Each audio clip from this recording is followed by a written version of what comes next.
Hi everyone, welcome back to Crochet Rocks. Tracy here. Now I'm not one for doing much in the way of stitch tutorials. I've made my own stitches up in the past and showed them to you and done the basic stitches, but this one really caught my eye and I wanted to show it to you. I'm going to be making a project with this stitch. I've decided that exactly what it is I want to make with it, and I will do that very soon. But it is a little fiddly, but it only really works in the round, like, a round project. But it's perfect for things like bags and baskets and that sort of thing, because it makes quite a stiff and sturdy piece of work. So if you do the same stitch in rows, then it looks like this. So it's not horrible, it just isn't quite the same. You can see there's this row here, but obviously the reverse of it is this one. So it's not horrible, and it can be quite effective, but it's not exactly the same. Also, it doesn't make it quite as stiff.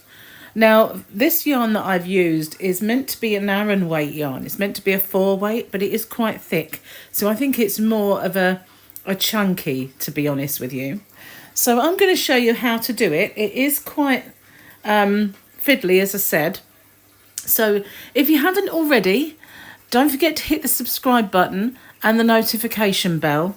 And hopefully you'll be informed when new videos pop up. So this is no real stitch multiple. It is basically a stitch multiple of 1. So there's nothing complicated about that. And I just made, I think this one was just a chain of 30 joined. And then I started just to see what it would look like. So take no notice of my seam, because I wasn't really concentrating on whether that looked good or not. I was just doing the stitch to see what it would look like. So I was doing a chain stitch here. This is just making it with chain, and then this was with the stack. So I think, to be honest, it looks a little better with a chain, and there is a reason for that. Most things look better if you make the stack stitch, but this one doesn't so much. Now, for this stitch, it takes a little bit of getting used to, but you yarn over and you go into your next stitch and you pull up your loop as if you're doing a UK treble or a US double crochet, and then very carefully you bring your hook back on itself. Now, if you don't do that quite right, you will drop all your stitches, and then you yarn over and pull through 2. I'll show you again. You yarn over, go into the next stitch and pull up your loop. It helps to pull up a little, but you need to bring that behind. You catch that yarn as you come, and that's, if you don't catch the yarn, then obviously they all fall off. And you will see that happen, probably, because it does happen from time to time if you're not in the right spot.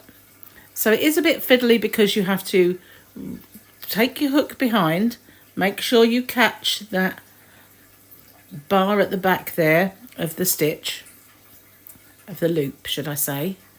You can just see through there, you will see that loop as you come round, and that's it. It is as simple as that. Well, I say as simple as that. It is fiddly. I do agree that it is fiddly, but so effective. I think it's quite unusual. If you look at the stitch, it's really quite different. I like it a lot, actually. It would never replace the UK treble or US double in a lot of work, because it does make a sturdier stitch, and it would be great for you guys across the pond who make scrubbies. It's got that kind of texture. My Jeanie's not pulling. I've actually taken this on and off my Jeanie so many times, this ball of yarn, that it's a bit what's the word, undressed, so messy. So you just go round the back, pull up your loop. I will do a few more with you. It's quite fiddly. You just bring that round. It helps to have your hook aiming downwards as you go round, and you will catch that yarn that's there at the back. So you're aiming to catch this one as you go around there. I'll see if I can zoom in and show you more closely. Try not to go off camera as I do it. It is very zoomed now. So we're going to pull up our loop exactly as we would, and we're going to, if you just go like, I can't drop it. I was dropping them last night. There you go. If you don't go round, you will drop them. So you need to go round and under and catch that loop at the back. Around.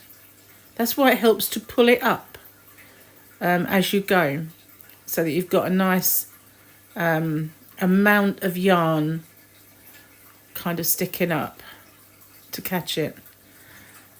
I really like this. I don't know if it has a name. I think it doesn't. I don't think it's been around that long. I can't even remember where I saw it. It's one of those things that you see and you store it in your head and you think, I'll do something with that one day. So last night I was sitting there thinking of making this project that I want to do and what stitch would look good. And I just decided this one. It's so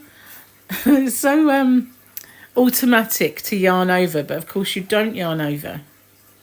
You don't yarn over at all. But you just want to, at that point, yarn over. But just practice. It's actually pretty good. So that's the working in the round. I like that a lot. I didn't realise I was so zoomed in. Sorry if it loomed up on you. But yeah, that's what it looks like working in the round.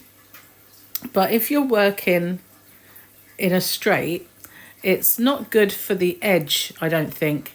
I did start off with a chain and then I started doing the stack. So it really, then none of them are, I just need to switch my yarn over, bear with me a second. Okay, none of them are the cleanest of edges. I also did this. I thought, wonder what it would look like if I did a standing start. So chain one, then this one becomes super fiddly because you're going to go in that very first stitch, pull up, and then you've got to come back round, and this then is your first stitch. It's, I think, a little cleaner, but I don't really like very much the way this, my Jeanie wasn't attached. I don't like very much the way this yarn is, this stitch works in a straight. It's not horrible, but, and good for scrubbies and things like that. As I said, it's very textured. So yeah, it has a purpose. I mean, it's not horrible to look at. And I think maybe just playing with different yarns, different textures might be cool, but I prefer it. I prefer it in the round where you're just going in the one direction and not swapping over direction. It does make a completely different effect. But yeah, don't think it's got a name. So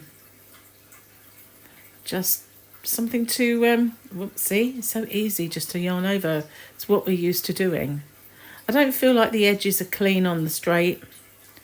And yeah, not the nicest. Let's look. So it's not horrible. Just and it does have kind of a pattern. You can see it merging. Maybe I'm maligning it, and it does have a place. So anyway, that's the stitch. Heaven above knows what it's called. Maybe we should think of a name. But watch out. I will be doing a project with this very soon.